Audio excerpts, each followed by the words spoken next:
Esiet sveicināti! Šodienas temats – muļķīgi modīgā ego kļūda. Tāds literārs nosaukums, bet īstenībā mēs runāsim par kļūdu, ko regulāri pieļauj vairāki vadītāji, un ne tikai vadītāji, sabiedrības ārējā spiediena ietekmē, ja varētu tā teikt. Par ko iet runa, es nedaudz aprakstīšu situāciju. Tātad no bērnības mēs visi, kad piedzimstam, mēs no sākuma vārtamies tikai uz muguriņas. Pēc tam jau vecāki priecājas, kā mēs mākam apvelties no muguras uz punči, sākam rāpot. Pēc tam jau ceļamies kājās, lai ietu, skrietu, un katrs no mums, varbūt katrs no mums, klusībā sapņo kaut kad arī lidot. Tā ir tā loģiskā secība, velšanās, rāpošana, iešana, skriešana, kur nepieciešami pamati iepriekšējā līmenī, lai iziet uz jaunu līmeni. Jaunākā modes tendence, ja varētu tā teikt, tieši tā modes tendence, ko ietekmē sabiedrība, ir tajā, ka mēs gribam uzreiz ātri, fiksi, viegli, bez piepūles, tikt nākošajā līmenī, neapgūstot un nepielietojot praksē iepriekšējā līmeņa pamatus.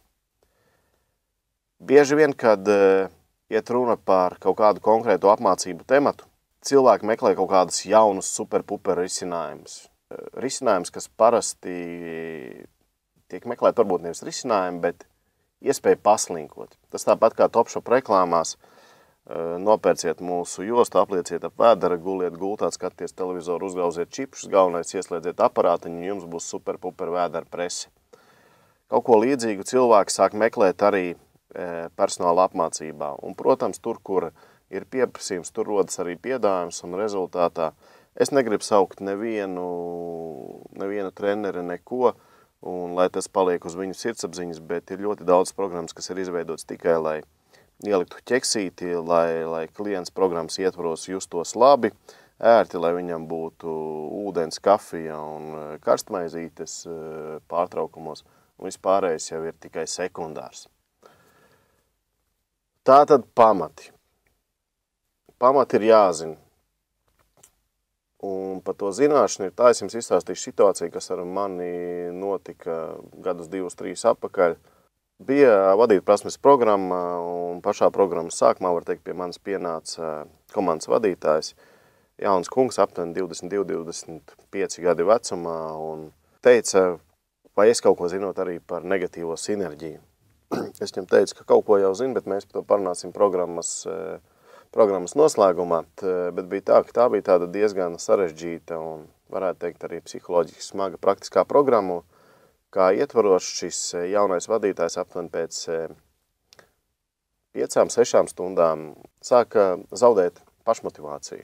Ja vadītājs jau pats ir zaudējis savu pašmotivāciju, nevar būt runa par to, ka viņš spēja noturēt vajadzīgajā līmenī motivāciju komandas iekšienē.